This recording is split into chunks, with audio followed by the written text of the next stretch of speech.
I am Nova Blaire, 30 years old from Ohio. The sound of glass breaking split the silence of our living room. My husband, Ethan, stood across from me, his expression cold enough to make my stomach twist. "You'd be nothing without me, Nova," he said, his voice steady, cruelly calm. "Don't forget who made your life what it is." The champagne flute hit the marble floor with a sharp crack, scattering pieces across my bare feet. I stared down at it, watching the golden fizz spread across the white rug like spilled guilt. I wanted to say something. To deny it. To fight. But the words caught in my throat. For a long moment, the only sound was the ticking of the wall clock, counting the seconds of my silence. Then he laughed softly, like I was the punchline to a joke. "Look at you," he said. "All that time pretending you had ideas, pretending you were something. The truth is, Nova, you wouldn't last a week without me." My voice came out smaller than I intended. "You don't mean that." He tilted his head, lips curling. "Oh, I do. Have you ever experienced this kind of betrayal? Share your story in the comments, and subscribe if you believe no one should be treated this way. I used to believe in him. When we met, he was ambitious, driven, charming. He said we were a team. He called me his muse, the creative half of his success. Back then, I thought partnership meant balance. But slowly the balance tipped until I was carrying everything but the credit. He told me to quit my job 2 years ago. "You don't need to work," he said. "I'll take care of you." I thought it was love. Now I knew better. It was control dressed as comfort. The TV was still on in the background, murmuring about stocks and business growth. His business, his name, all funded by the savings I'd built before him, back when I had dreams that belonged only to me. "Who are you calling?" he asked when I reached for my phone. "No one." He smirked. "Exactly. You don't have anyone.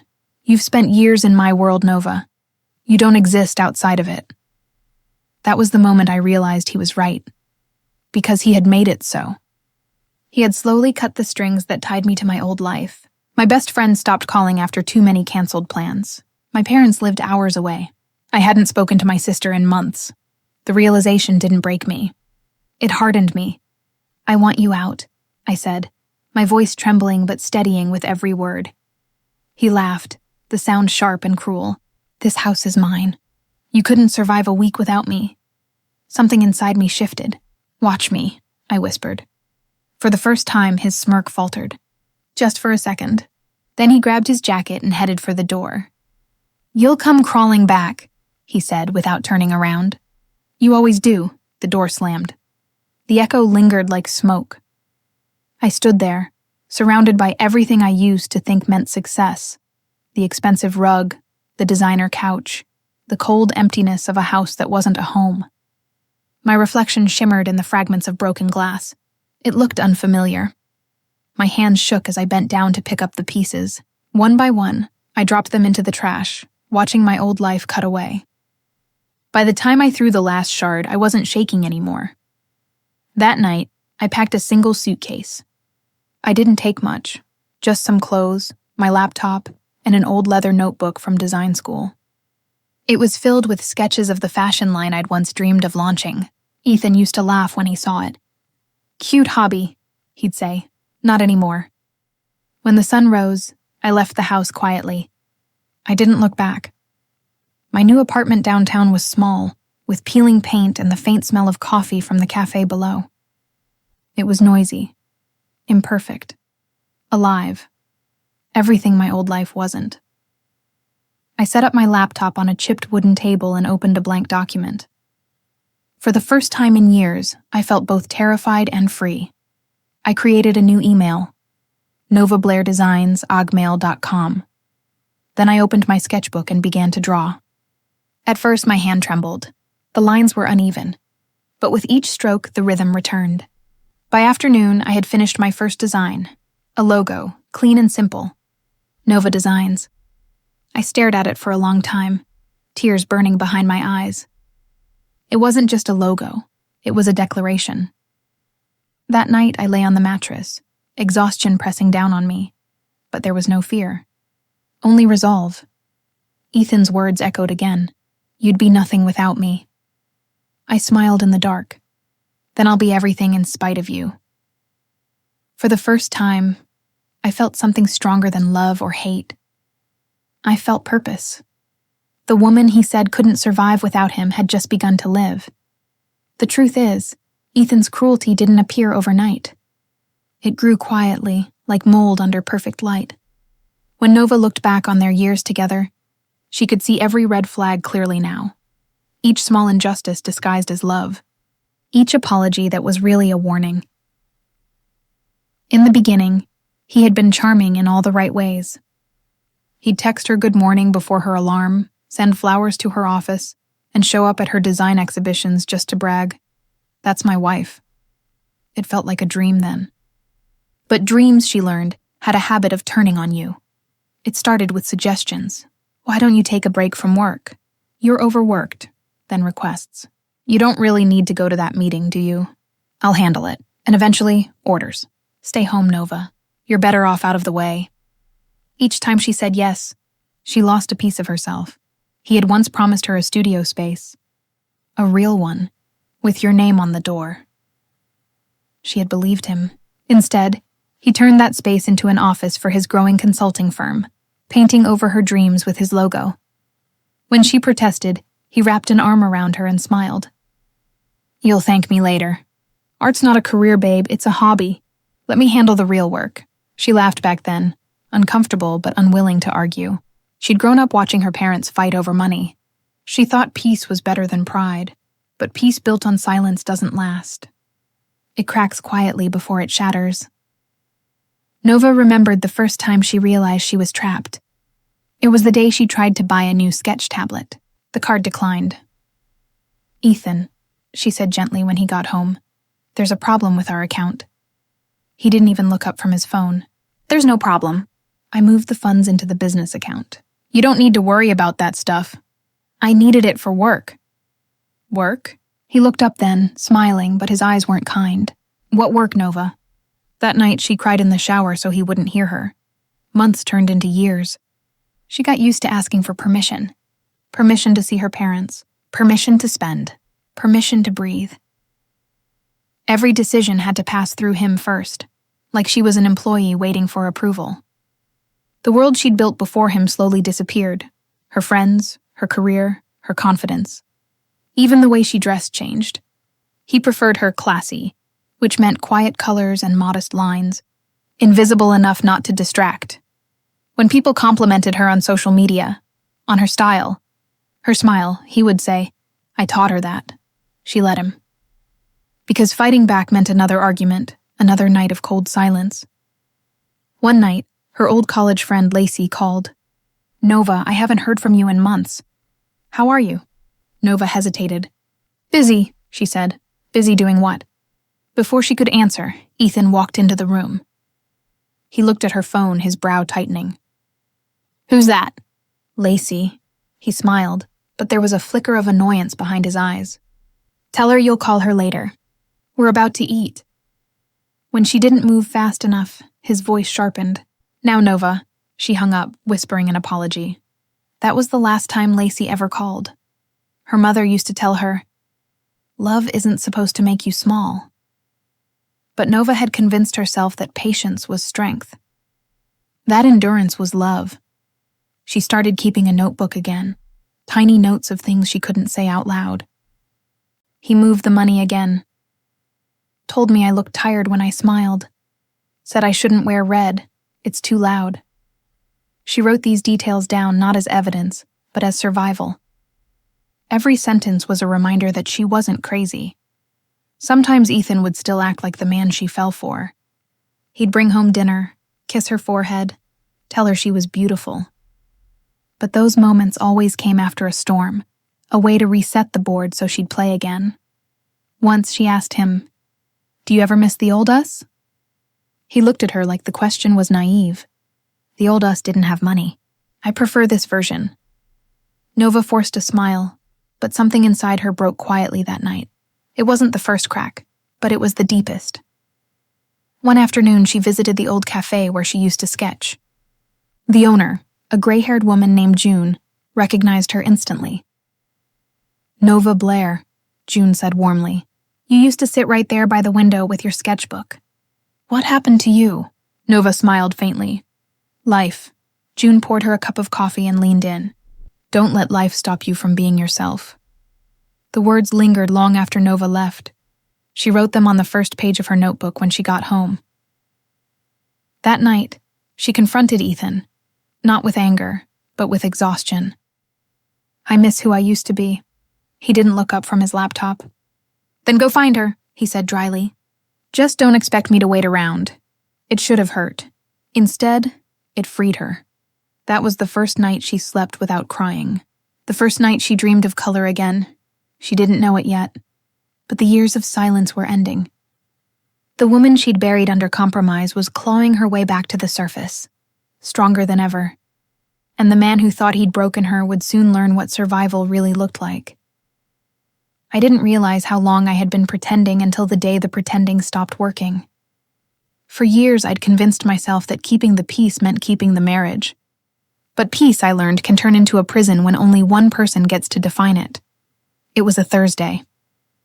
I remember because Ethan always left early on Thursdays for his networking nights, which usually meant dinners with clients I never met.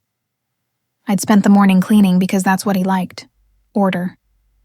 The house had to shine before he came home, like a stage before an audience. By evening, I was sitting at the dining table with my sketchbook open, drawing quietly under the warm light. It was one of the few things that still made me feel human. But when Ethan walked in, his face darkened. "What are you doing?" he asked, dropping his keys on the counter. "Sketching," I said softly. "It helps me relax." He looked down at the table, at the drawings of fabric patterns, lines, and ideas I'd started to fall in love with again. "I thought I told you to focus on the house, Nova. We've got dinner with the investors tomorrow, and you're doodling?" "It's not doodling," I whispered. "It's work." "My work," he laughed, a harsh, humorless sound. "Work? You don't have a job. You have hobbies." The way he said it, dismissive, casual, lit something in me. I'd heard it before, but this time it landed differently. This time I didn't swallow it. I looked up at him, heart pounding. "Don't talk to me like that." His smile disappeared. "Excuse me?" "You heard me. I'm tired of being talked to like I don't matter." He stepped closer. "You're being dramatic. You wouldn't survive 5 minutes in my world, Nova. You can't even pay a bill without asking me." His voice wasn't loud, but it was sharp, every word designed to puncture. I felt that familiar ache rise in my chest, the instinct to apologize, to make things right. But I didn't move. I didn't say sorry. I met his eyes and said, "Then I guess it's time I learn." He stared at me for a long second, disbelief flickering into anger. "Don't start something you can't finish." He grabbed his coat and slammed the door. But this time I didn't cry. I sat at that table, staring at my sketches, realizing something had changed. The fear was still there, but it was smaller, like a shadow shrinking in the light. The next day, I made a decision. I called my sister for the first time in over a year. The phone rang 3 times before she answered. "Nova?" Her voice was cautious, surprised. "Are you okay?" I wanted to lie, to say yes, but the truth spilled out before I could stop it. "No, I'm not." There was a pause, then a sigh that sounded like forgiveness. "Then come home." Those 3 words cracked something open in me. I hadn't even realized how badly I needed to hear them. But I didn't go home, not yet. I wasn't ready to run, not until I knew I could stand. That evening, when Ethan returned, I didn't greet him at the door. I was at the kitchen table again, laptop open, applying for freelance design work. He stopped behind me, reading over my shoulder. "What's this?" "I'm getting back into design," I said calmly. "There's a startup looking for part-time remote artists." He leaned closer, his tone dripping with mockery. "You think someone's going to hire you after years of doing nothing?" "You're out of practice, out of your depth. I'll catch up," he scoffed. "Don't embarrass yourself." Something in me snapped. "Don't worry," I said, standing up. "You've already done that for both of us." He froze. For the first time, I saw uncertainty in his eyes. It lasted only a second before he turned away, muttering, "You'll regret this." But I didn't. Not that night. Not ever again. Over the next few weeks, I started to rebuild my world in secret. I took small jobs designing logos for local boutiques and websites. The money wasn't much, but every payment that hit my new bank account felt like a victory. I worked quietly, late at night, after he went to sleep. Sometimes I'd hear his footsteps in the hallway and close my laptop fast, pretending to scroll through social media. It felt like living a double life. His obedient wife by day, my true self by night. The exhaustion was worth it. One evening, while sorting invoices for his business, I noticed a discrepancy. A payment had been rerouted to an account I didn't recognize. At first, I thought it was a mistake, but when I checked again, I saw my name listed as a consultant. He was using my credentials to move money under a fake account. My blood ran cold. I confronted him that night. "Ethan, why is my name on one of your accounts?" I asked. He didn't even look up from his phone. "You wouldn't understand. Try me." He finally met my eyes, and for once he didn't bother pretending. "It's cleaner if I use your name on some things. Don't worry, it's legal." "It's fraud," I said, my voice trembling. He smiled thinly. "Not if no one finds out."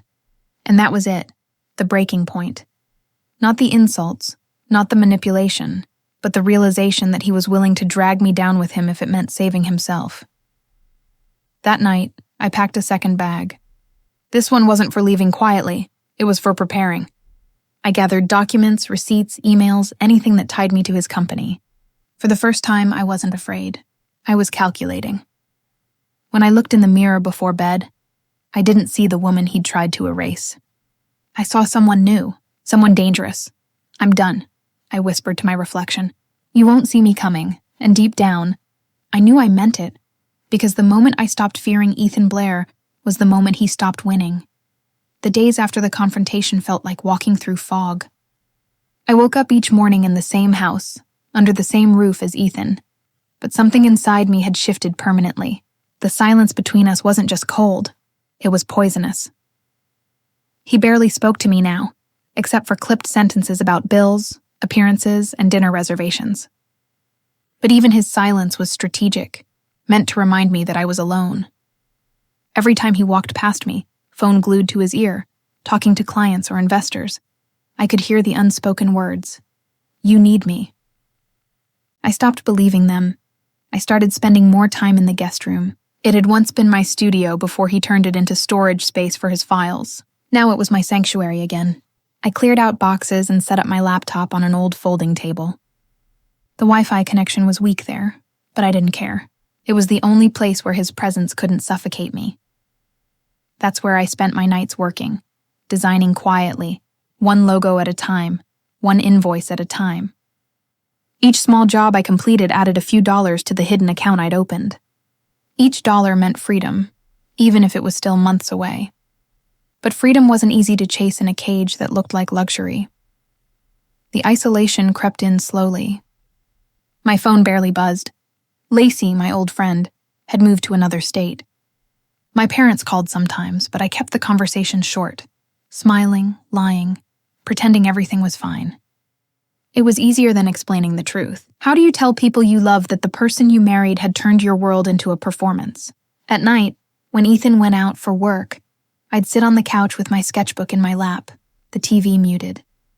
The silence would press against me until I could hear my own heartbeat. I hated that sound. It reminded me I was still here, still enduring. Once I tried calling my sister again. The call went to voicemail. I didn't leave a message. There was a day, sometime in early winter, when I almost gave up. I had worked 3 design gigs in a row, late nights, barely sleeping, trying to meet deadlines. And when one client ghosted me without payment, I broke. I shut my laptop, laid my head on the desk, and sobbed. The house was empty. Ethan was away on business. My cries echoed in the room, raw and ugly. Then I noticed something, an old photo frame half buried in a drawer. It was from before him. The picture showed me, younger, hair messy, smiling in front of a small pop-up market with my handmade designs hanging on display. That woman had fire in her eyes. I touched the glass and whispered, "You're still in there. I promise I'll find you." That night I didn't sleep. I got back to work. The struggle wasn't just emotional. It was physical, too. My hands ached from hours of drawing. My eyes burned from screen glare. There were days when I barely ate, surviving on coffee and determination. I lost weight. I lost time. But I didn't lose focus. I told myself I was rebuilding one pixel at a time. The hardest part was pretending nothing had changed. When Ethan was home, I still had to smile, cook, act the role of the perfect wife. If he suspected how much time I was spending online, he'd take my laptop away. Once, he came into the room unexpectedly while I was sending out proposals. My heart nearly stopped. "What are you doing?" he asked, his eyes narrowing. "Just reading," I lied, clicking the screen off. He studied me for a second longer, then shrugged and walked away. I didn't breathe again until I heard the shower running. A few weeks later, I got my first major freelance client, a small fashion boutique in Chicago. They wanted a full branding package and were willing to pay more than any of my previous clients. I worked nonstop for days, pouring every ounce of creativity I had left into it. When I finally delivered the designs, they loved them. The owner, a woman named Clara, emailed me personally. "You've got a real gift. I'd like to keep working with you long term." I cried when I read that email, not because of the money, but because someone finally saw me again. But the more I succeeded, the lonelier I felt. It was strange. Freedom didn't feel like joy yet. It felt like exhaustion. Every day I balanced two lives: the ghost of a wife he expected, and the woman I was rebuilding in secret. The guilt of lying to him mixed with the satisfaction of finally doing something for myself. One night, he came home early. I didn't hear the door. I was on a video call with a client when his voice cut through the room. "Who are you talking to?" I froze. The client on the screen looked startled. I quickly muted the call. "Just work," I said. He stepped closer, his jaw tight. "Work? Since when do you work?" "I told you I've been freelancing." He leaned over the table, eyes narrowing. "Using my Wi-Fi? In my house?" I stared at him, something inside me snapping in quiet defiance. "This isn't your house, Ethan, it's ours. Or have you forgotten that I helped pay for it before you took everything over?" His face hardened. "Careful, Nova. You don't want to start a fight you can't win." He turned and walked out, but I caught the faintest flicker of doubt in his eyes. For the first time, I saw him realize I wasn't afraid anymore. After that night, I stopped hiding. I didn't flaunt my work, but I didn't apologize for it either. I set up my schedule, took more clients, and grew bolder with each passing day. There were still moments when doubt crept in, when I questioned whether I was strong enough, whether I was making a mistake. But every time I opened my sketchbook, the answer came quietly through the lines I drew. Keep going. The struggle was far from over, but for the first time, I wasn't surviving for him. I was surviving for me. And that, I realized, was the first real victory. The morning sunlight streamed through the curtains like it hadn't in years. For once, it didn't feel like another day of pretending. It felt like the start of something real. I opened my laptop and looked at my growing list of completed projects. Each logo, each design, was proof that I wasn't the fragile woman Ethan wanted me to be. I was building again, quietly, piece by piece. For the first time, I wasn't afraid of what he'd say. I was too focused on what I could do. It began small. I started replying to messages from clients in public spaces, cafes, parks, anywhere that wasn't within his walls. I began attending virtual meetings without muting myself when he walked by. It was liberating, the sound of my own voice carrying confidence again. I even started updating my online portfolio. I uploaded my new designs under a pseudonym, Blaire. It was safer that way. I wasn't ready for Ethan to find out yet, but I wanted the world to know that I existed beyond him. A week later, an unexpected email arrived. Your portfolio caught our attention. We're launching a collaborative campaign for emerging female designers. Are you interested? My pulse quickened. The email came from a well-known fashion tech startup based in Chicago. I reread it twice before whispering, "They noticed me." For years, Ethan's voice had drowned out my own. Now someone else was hearing me instead. I told no one. I accepted the invitation quietly and started working on the project under the radar. Every evening, While Ethan talked on business calls or scrolled through his phone, I'd sit with my headphones on, sketching late into the night.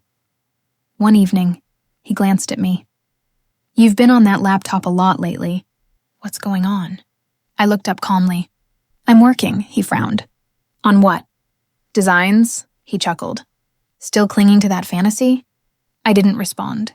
I just smiled slightly and said, "You'll see." It was the first time I didn't try to justify myself. I could see the confusion flicker across his face before he turned away. That small silence, the one I controlled, felt like victory. The project deadline came fast. I submitted my work the night before the review, heart pounding as I hit send. I didn't expect much. After years of being told I wasn't good enough, hope was fragile. But 2 days later, my inbox exploded. "Congratulations, Nova. You've been selected as one of our top 3 designers. We'd love to feature your work in our national showcase next month." I covered my mouth, tears blurring the screen. They had used my full name this time. Not Mrs. Blaire, just Nova. That single word felt like a rebirth. The more I worked, the stronger I felt. The woman who used to tiptoe around her husband's moods was gone. I woke up earlier, slept less, but every second felt alive. I'd catch my reflection in the mirror sometimes, and barely recognize the fire in my own eyes. But power changes things. And Ethan noticed. One evening, he found one of my invoices in the printer tray. "What's this?" he asked sharply, waving the paper. I met his gaze. "My work. You're getting paid for this?" "Yes." He stared at the number on the page, jaw tightening. "You're using my resources for your little side project?" "No," I said firmly. "I'm using mine. The skills you said were worthless." His voice rose. "You're embarrassing me, Nova. What if people think I can't provide for my wife?" I took a slow breath and said the words I'd been holding for years. "Maybe they'll think your wife finally stopped waiting for permission." He didn't respond. He left the room, slamming the door behind him. I sat there trembling, but not from fear, adrenaline, because I had finally stood up to him, and the world didn't end. Days later, I got another email, this time from the company's PR team.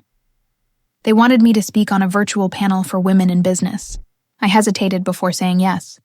I wasn't ready for public attention, but something inside me knew it was time.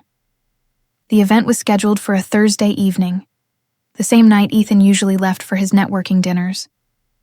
Perfect. When the day came, I put on my best blouse and set up the camera in the guest room. As I introduced myself to the panel, something magical happened. The words flowed. I wasn't the scared woman hiding behind her husband's shadow anymore. I was Nova Blaire, designer, survivor, creator. For 30 minutes, I spoke about resilience and rediscovering purpose. I could see other women nodding, their faces lighting up as if they understood. When the session ended, my inbox filled with messages of support. "You inspired me. Thank you for reminding me I'm not alone." I closed my laptop and smiled. I had spent years believing I was powerless. Now my story was empowering others. When Ethan came home that night, I was sitting on the couch with my sketchbook. "How was your evening?" I asked. He glanced at me suspiciously. "Fine, why?" "No reason," I said, hiding the small, knowing smile tugging at my lips. Because for once, I had secrets that didn't involve shame. They involved strength. The next morning, I received another message. The Chicago company wanted to fly me out for their main event. They were offering to cover all expenses, and wanted to officially announce a partnership with Nova Blaire Designs. I sat frozen, staring at the screen. It wasn't just success, it was validation. I whispered to myself, "This is it. This is the start." I didn't tell Ethan, not yet. Some victories need silence to grow. That night, as I packed my laptop bag, I caught my reflection in the mirror again. I saw the woman I used to be, the one who believed, who created, who dreamed. But now she looked different. Sharper, stronger, unbreakable. I smiled and said softly, "He said I'd be nothing without him. Let's show him how wrong he was." And with that, I turned off the light. The discovery of my power wasn't loud. It was quiet, deliberate, unstoppable. The kind of power that doesn't need permission. It just is. Every plan begins in silence. For me, silence had been a prison once, but now it was my weapon. By the time winter gave way to spring, I had already made my choice. I would leave Ethan, but not empty-handed. Not broken. I would walk out stronger, freer, and with something to show for every scar he'd ever left. Leaving a man like Ethan required precision. He wasn't just controlling. He was calculating, possessive, and suspicious of change. If he even sensed I was planning something, he'd shut me down before I could breathe. So I smiled. I played the part. And while he thought I was still the obedient wife he'd trained me to be, I was laying the groundwork for my escape. I started by securing my finances. Every time I got paid from a design project, I transferred half into a new account under my maiden name, Nova Cross. It was the name I'd left behind when I married him, but now it felt like home again. The other half stayed in the joint account to keep him from noticing anything unusual. Next came the evidence, the part of my plan that terrified me most. I began documenting everything: emails, bank statements, conversations I could record without his knowledge. I knew what he'd done with my name, the false consultant accounts, the fake transfers. If I was going to protect myself, I needed proof. I bought a small external hard drive, disguised as a compact mirror, and saved everything there. It became my secret weapon, small enough to fit in my purse, powerful enough to dismantle his empire. There were close calls. Once, he came home earlier than usual and found me on the phone with Clara from the Chicago project. My heart nearly stopped when he walked in. "Who's that?" he asked, tone sharp. "Just a client asking about color palettes," I said, forcing a smile. He frowned. "You sound nervous." "I'm just tired." He studied me for a moment before nodding. "Don't overwork yourself. It's not like it matters anyway." I kept my expression neutral until he left the room. The moment he was gone, I pressed my hand over my chest, feeling my heart slam against my ribs. I was playing with fire, and I knew it. But I was done living cold. Clara's company soon announced the Chicago showcase, and they wanted me there in person. It would be the biggest moment of my career, the kind of event that could change everything. The only problem? Ethan never let me travel alone. I crafted a plan that took weeks to perfect. I told him Clara had invited us both to a networking gala in Chicago for his business. His eyes lit up instantly. His ego had always been my most predictable ally. When he agreed to go, I smiled politely, hiding the rush of triumph that burned inside me. He thought he was walking into another night of cocktails and handshakes. I knew it would be the night everything changed. The week before the trip, I met quietly with a lawyer downtown. Her name was Alyssa Patel. Sharp, calm, the kind of woman who could smell a lie before it left your lips. I'd found her through Clara's recommendation, someone used to dealing with financial and domestic abuse cases. We met in a small cafe, my hands shaking around my coffee cup. "I need to get out," I told her. "But I can't let him know until I'm gone." Alyssa nodded slowly. "You're smart to plan ahead. You have evidence?" I slid the mirror-shaped hard drive across the table. "Everything." She connected it to her laptop, scanning the files silently. When she looked up, her expression had shifted, half shock, half admiration. "You've been living with this?" she asked softly. I nodded. "Then here's what we'll do," she said, her voice turning firm. "Once you're in Chicago, we'll file your separation and freeze your identity under your maiden name. He won't be able to access your credit, your accounts, or anything tied to you. By the time he realizes you're gone, the papers will already be in motion." For the first time in years, I felt something that resembled safety. The night before the trip, I packed my suitcase quietly. I included my laptop, sketches, and the hard drive. Everything that represented who I was and who I was becoming. Ethan noticed me folding my best blazer. "You're really taking this seriously," he said with a grin. "I want to make a good impression," I replied lightly. He wrapped his arms around me, his tone smug. "Don't worry, sweetheart. Everyone there will know who the real success is." I smiled against his shoulder, already picturing the look on his face when that illusion shattered. The morning we left, I felt calm, unnaturally calm, like the stillness before a storm. The drive to the airport was quiet. He scrolled through his phone while I stared out the window, replaying every step of my plan in my mind. There was no turning back now. When the plane touched down in Chicago, my phone buzzed. A message from Alyssa. Everything is ready. The papers will be filed tonight. You're free the moment you say the word. I turned off my screen, my hand trembling slightly. Ethan didn't notice. He was too busy rehearsing his fake charm for the evening. The gala was grand. Crystal chandeliers, music, the buzz of ambition. Ethan thrived in crowds like these. He shook hands, bragged about deals, and introduced me as his creative consultant. He loved taking credit for things he didn't build. But tonight, the tables were turning. When the event host took the stage to announce the featured designer, Ethan was halfway through another glass of champagne. "Ladies and gentlemen," the host said, "please welcome our guest of honor, Nova Blaire, founder of Nova Designs." Ethan's hand froze mid-air. The applause roared around us as I stepped onto the stage, my name echoing through the room like a promise kept. I didn't look at him when our eyes met. I didn't need to. I already knew what he saw, someone he couldn't control anymore. That night, I walked off the stage into a new life. While Ethan tried to process the betrayal he thought he'd never face, Alyssa filed the documents back in Ohio. My accounts were secured. My identity was free, and me? I wasn't just leaving him, I was leaving the version of myself he created. The setup was complete. The strike was next. The applause thundered in my ears like music I'd been waiting a lifetime to hear. My name, Nova Blaire, echoed through the grand ballroom, clear and untouchable.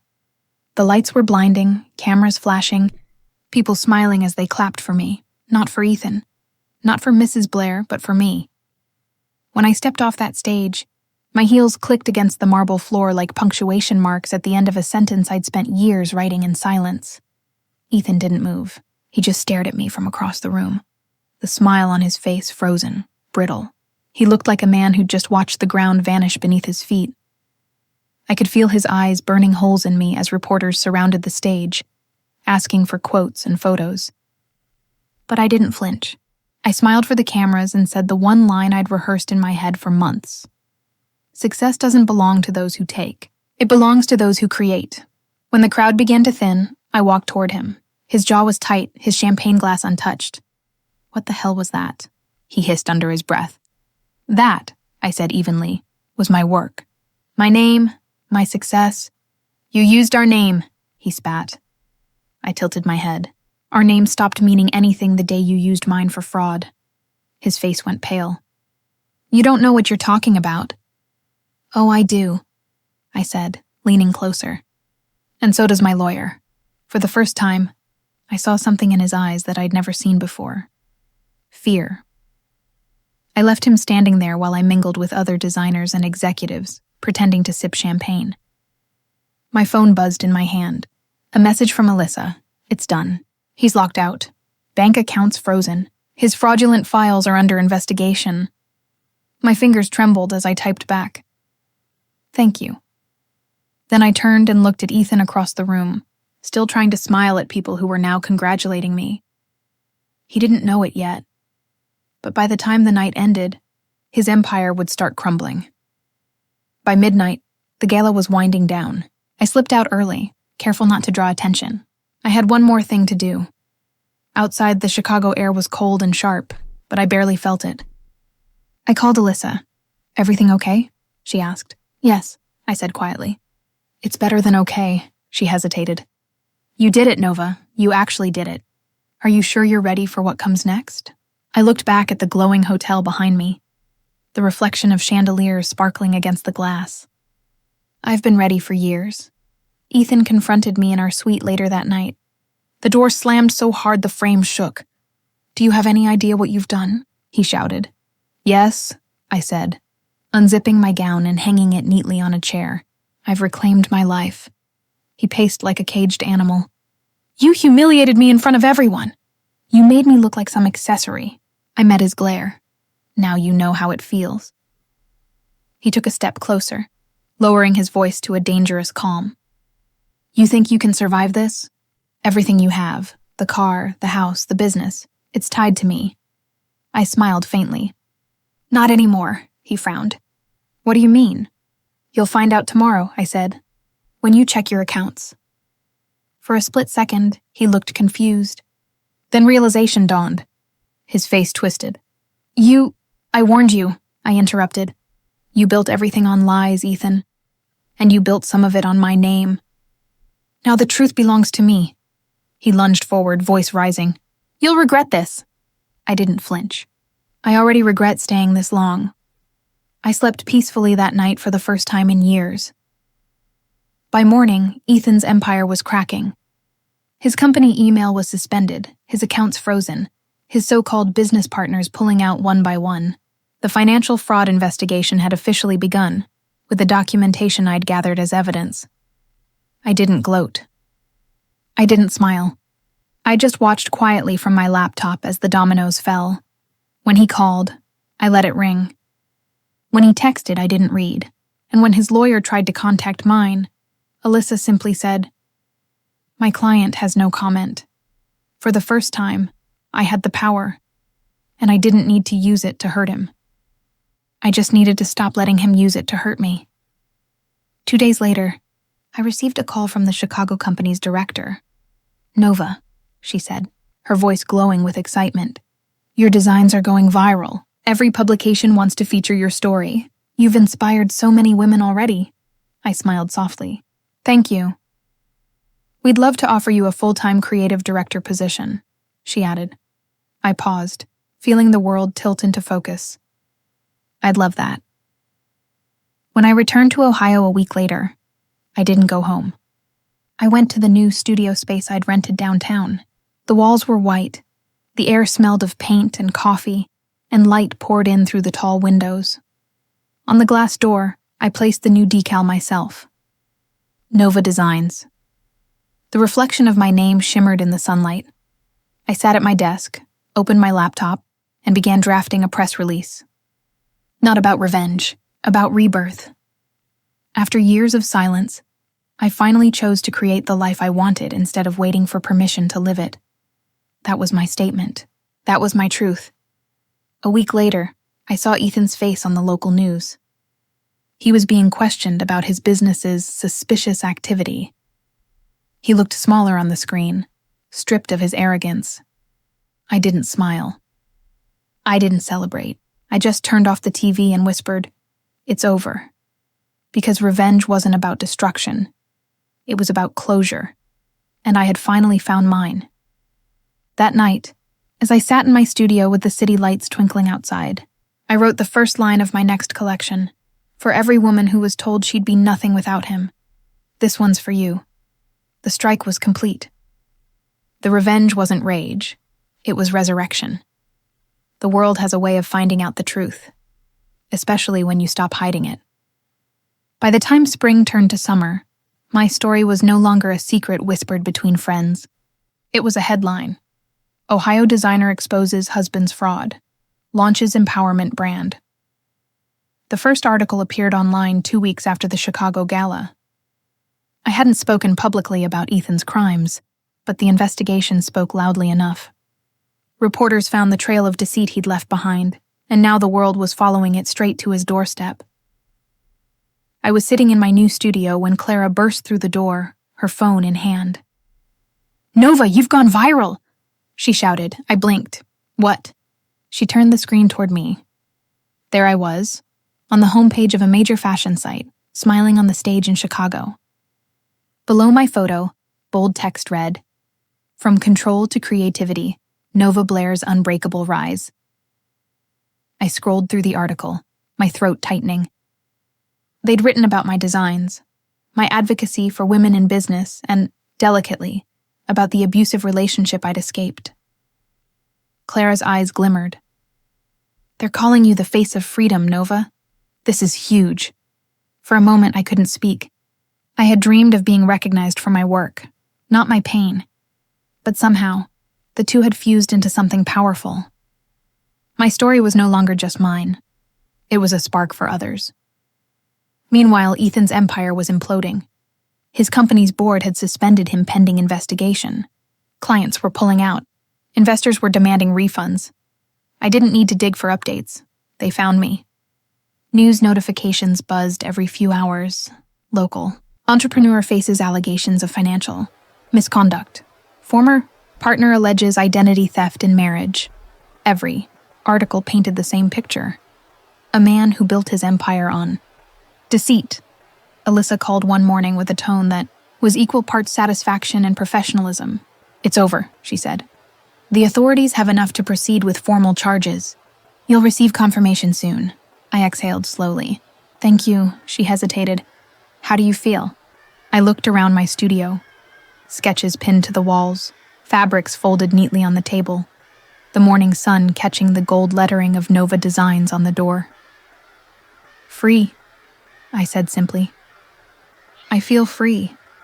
But freedom wasn't just about being away from him. It was about stepping fully into myself. When the Chicago company invited me back to headline their next event, I agreed immediately.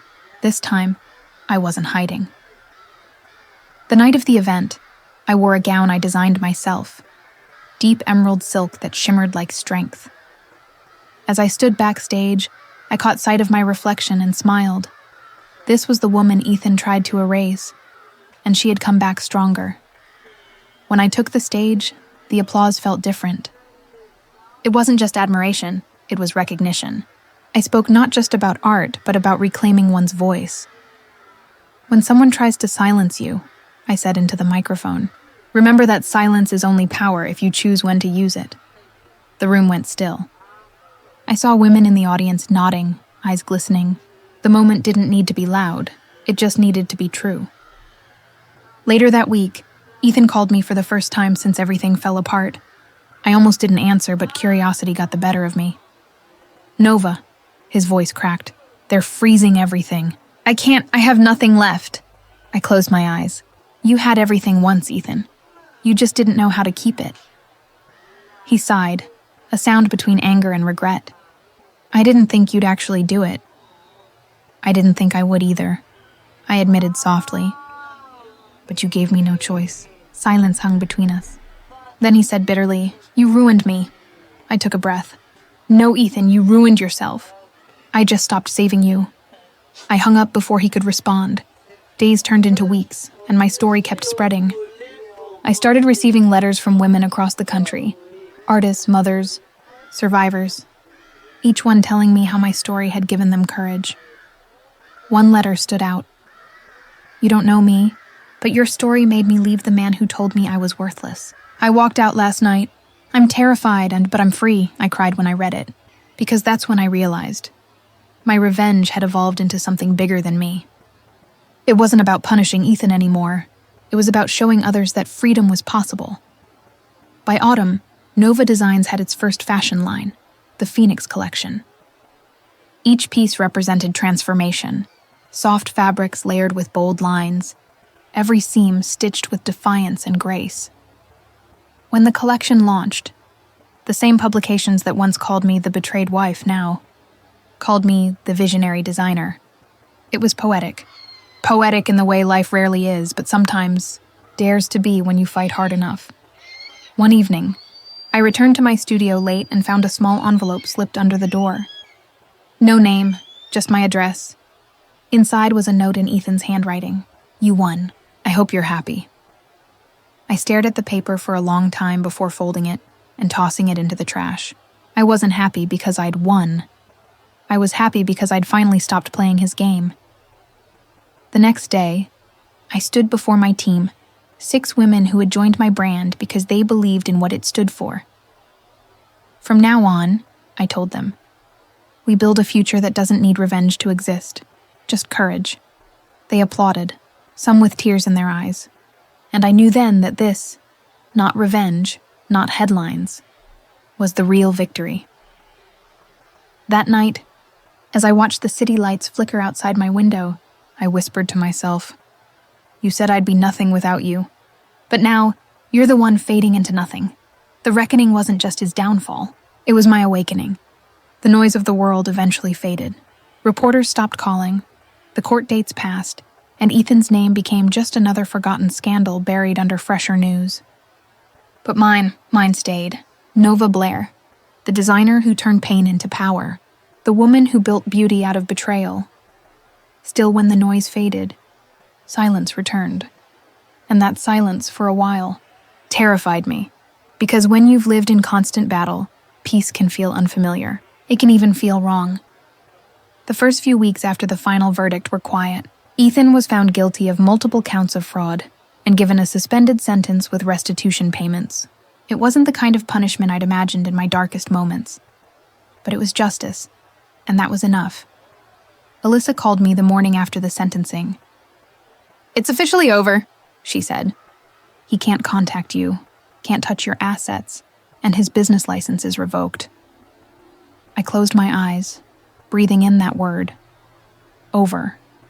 But healing doesn't start the day your abuser loses. It starts the day you realize you've stopped thinking about them. That day didn't come immediately. It came slowly, in pieces, in mornings when I woke up without fear, in afternoons spent designing without flinching at the sound of a phone vibration. I had scars, but they were mine now. One rainy evening, months after everything ended, I visited my old neighborhood, the small apartment building I'd moved into when I first met Ethan. The street was the same, but I wasn't. I stood outside, umbrella in hand, watching the raindrops slide down the building's windows. Somewhere in that brick facade was the girl I used to be, the one who believed that love meant endurance, that silence meant peace. I whispered to her softly. "You made it out." Then I walked away. Back at the studio, my team was preparing for another show, this one international. "We're taking the Phoenix collection to Milan," Clara announced one morning, her smile brighter than the sunlight spilling through the windows. The others cheered, and I felt it, that surge of joy that once seemed impossible. But amid the celebration, I felt a tug in my chest. Success was sweet, yes, but it wasn't the revenge I thought it would be. The real victory was waking up every day and choosing myself, even on the days it still hurt. Later that afternoon, I sat alone at my desk, sketching designs for the new line. Each curve of fabric, each bold pattern, was like a fragment of my story reborn. One of the dresses had intricate stitching that crossed over the chest, delicate but firm, like mended flesh. I titled it The Scar. When Clara saw it, she said, "It's beautiful, Nova, but it feels personal." "It is," I replied. "It's what healing looks like." Weeks turned into months, and the rhythm of my life settled into something calm, something mine. I hosted workshops for young designers, especially women who'd been told their dreams were unrealistic. During one session, a girl named Mia asked, "How do you move on from someone who broke you?" I looked at her, barely 20, eyes wide and unsure, and smiled softly. "You don't move on," I said. "You move through, and when you come out the other side, you realize you were never broken. You were just being reshaped." She nodded, tears glimmering in her eyes. And in that moment, I realized I wasn't just healing. I was helping others find their way through. One evening, as I was locking up the studio, I received a call from an unfamiliar number. For a heartbeat, I froze. Then I answered. A quiet male voice spoke on the other end. "Nova, it's Ethan." I said nothing. "I'm not calling to fight," he continued quickly.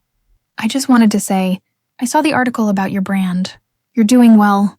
I kept my tone even. "I am," he exhaled heavily. "I've been in therapy. They told me to make amends. I know sorry doesn't mean much, but I'm sorry for everything." I stared out at the city lights flickering beyond the glass. "I don't need your apology," I said softly. "But I hope you mean it, for your sake." He didn't reply. The line went quiet, and I ended the call. I didn't cry. I didn't tremble. I just stood there breathing, because that moment, that calm, was proof of how far I'd come.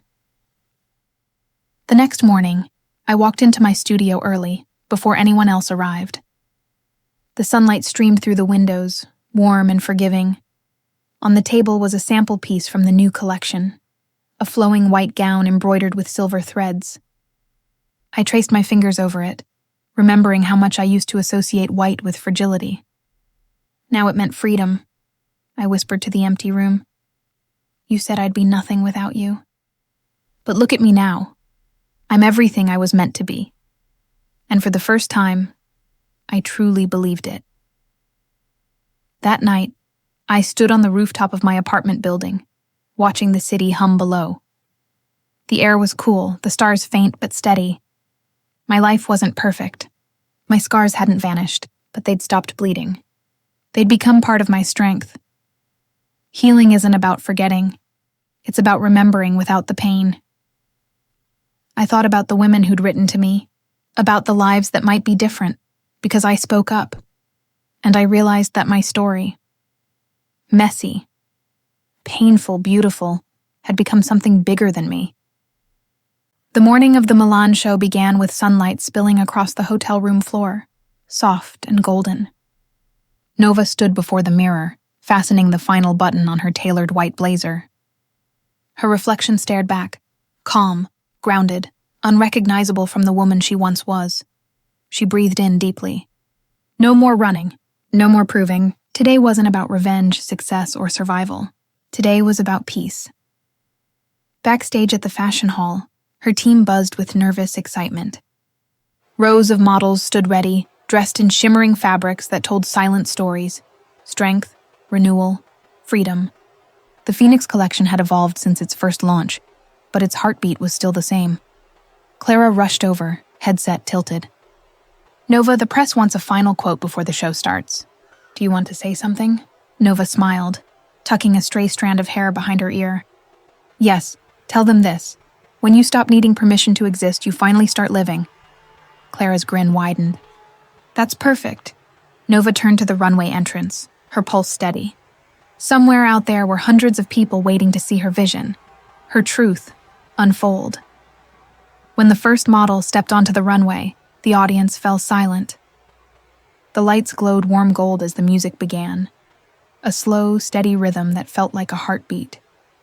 Every dress that followed was a chapter of Nova's story. The first, black angular lines and rigid cuts, the era of control. The next, red, sharp, and alive, the moment of defiance. And finally, the closing gown, pure white with silver threads woven like scars across the chest. The scar. When the final model turned at the end of the runway, the audience rose to their feet. Applause thundered through the hall, echoing in Nova's chest. She walked out then, not timidly, not hesitantly, but with the quiet strength of a woman who had rebuilt herself from ashes. After the show, journalists crowded around her, cameras flashing. Nova, what inspired this collection? One asked. She smiled softly. Life, pain, healing. It's about finding beauty after breaking. Another reporter leaned in. Do you have any regrets about how things ended with your ex-husband? Nova paused for a heartbeat. No, she said finally, because if I hadn't lost everything, I never would have found myself. Her answer spread through the room like light, not bitter, not triumphant, just true. Have you ever experienced this kind of betrayal? Share your story in the comments, and subscribe if you believe no one should be treated this way. Later that night, after the celebration ended, Nova returned to her hotel suite. The city lights of Milan glimmered outside her window like stars caught in glass. She removed her shoes, poured herself a glass of wine, and sank into the couch. The TV played softly in the background, a recap of the show. Headlines flashing, Nova Blaire redefines resilience. The Phoenix rises again, a designer's triumph. She smiled faintly, not out of pride, but gratitude. Then her phone buzzed. A message from Melissa. Congratulations, Nova. You've built something extraordinary. Nova typed back, I finally built it for me. In the quiet that followed, she wandered to the balcony. The cool night air wrapped around her shoulders as she looked out over the city. There was a time when she thought closure meant confrontation, that she'd need to see Ethan broken, begging, ruined. But now she understood that closure wasn't something you got from another person. It was something you gave yourself, she whispered into the night. I forgive you, not for you, but for me. The words floated into the dark, carried away by the wind. The next morning, she visited a small cafe near the Duomo before her flight home. The barista recognized her from the news and shyly handed her a napkin with a note scribbled in broken English. "You make strong women believe again." Nova smiled, tears stinging her eyes. "Grazie," she whispered. That single moment, more than the fame, more than the applause, felt like the real reward. Her pain had found purpose. Back in Ohio weeks later, her studio had transformed. The once small space now thrived with color, creativity, and laughter. Young designers came in daily, some timid, others bold, all inspired by the same idea, to create freely, without fear. One afternoon, Nova hosted an open workshop. She stood before a group of aspiring women, their notebooks open, eyes shining. "Design," she told them, "isn't just about fabric or shape. It's about story. Every stitch carries who you are, and no one gets to decide what that means except you." A girl raised her hand timidly. "Miss Blaire, how do you know when you've healed?" Nova smiled softly. "When your scars stop defining you and start reminding you." The room fell silent, the weight of her words sinking deep. That night, after everyone left, she stood alone in the studio. The setting sun painted everything in gold. She looked around at the walls covered in sketches, the mannequins dressed in hope, the sewing machines humming softly. This was her sanctuary. Her proof that beauty could grow from ruin. On her desk lay the final piece she'd designed for the next collection, a simple silk scarf embroidered with her favorite phrase in silver thread. "I am enough." She folded it gently, set it aside, and turned off the lights. As she stepped outside, the streetlights flickered on, the evening alive with distant sounds. She inhaled deeply, letting the crisp air fill her lungs. There was no bitterness left, no shadow trailing behind her. Just peace and possibility. Nova Blaire had lost everything once, but she'd rebuilt herself with her own hands. And now, as she walked down that quiet street, she didn't look back. And if my story resonated with you, please like, subscribe, and share it with someone who might need to hear that they too deserve respect and unconditional love. Because sometimes, losing everything is the only way to find yourself again. What would you do if someone tried to break your spirit? Would you fight back or rise above?